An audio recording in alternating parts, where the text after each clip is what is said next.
ditahan semua begitu. Itu hanya teknis ya gitu.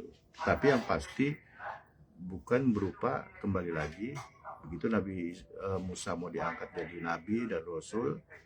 Musa nih Tauratnya 500 halaman, fotokopi dah, sebarin ke murid-muridmu, pengikut-pengikutmu. Nggak begitu teknisnya, tapi melalui ucapan-ucapan. Baik, kami lanjutkan, itu ayat 63-nya. Berikutnya adalah ayat 64. Summa tawallaitum min ba'di dzalika falaula fadlullahi 'alaikum wa rahmatuhu lakuntum minal khasirin.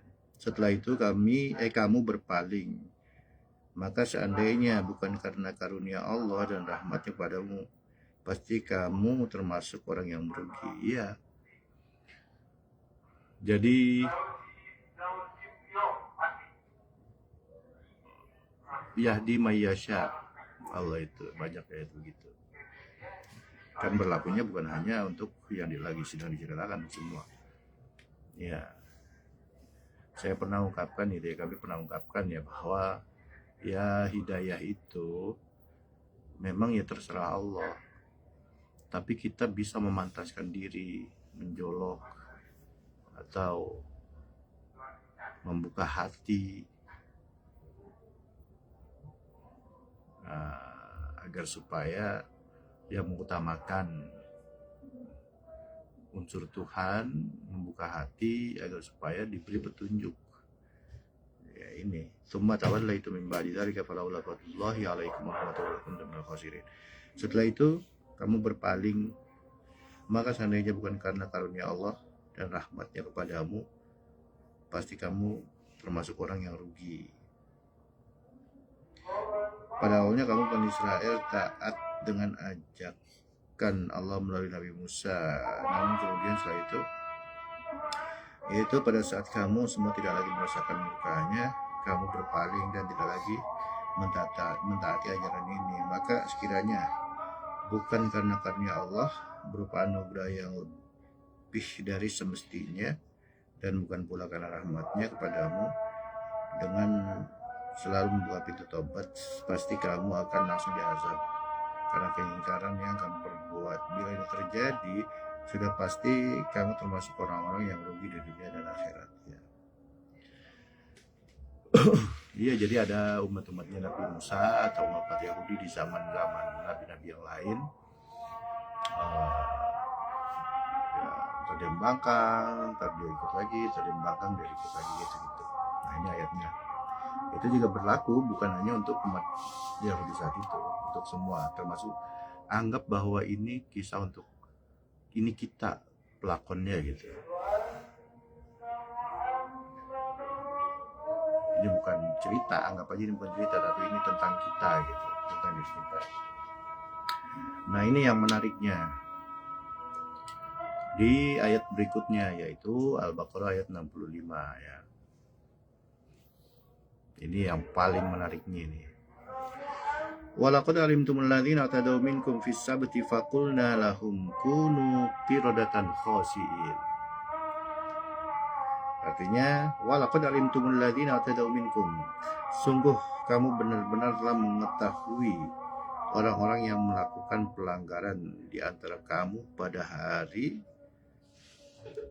minkum fis sabti, pada hari Sabtu, hari Sabat ya. Faqulna, lalu kami katakan, lahum, kepada mereka, kunu, jadilah kalian qiradatan khasiin, kera yang hina. Ingat ya rumusnya ya, bahwa Quran itu berlaku sepanjang zaman. Ini Allah sedang mewahyukan pada Nabi Muhammad ayat ini tentang kisah Bani Israel. Ada yang dijadikan kera.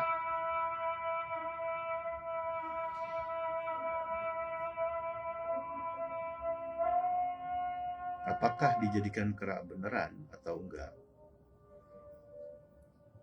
Sebenarnya ini ayat tentang reinkarnasi gitu.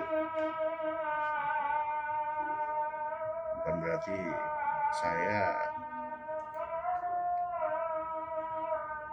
mengiyakan teori reinkarnasi Buddha Hindu, ya mengiyakan juga sebab pernah ada samawinya.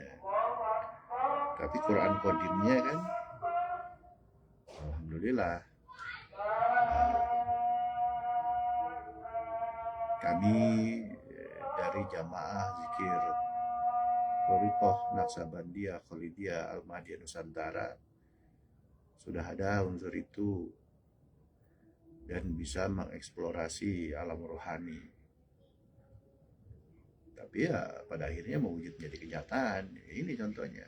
Wujud nyataannya apa?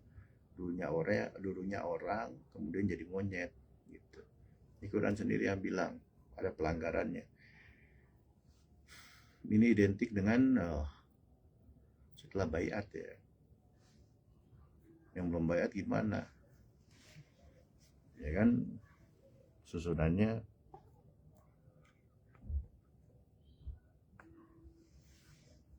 yang paling berat itu yang berkhianat.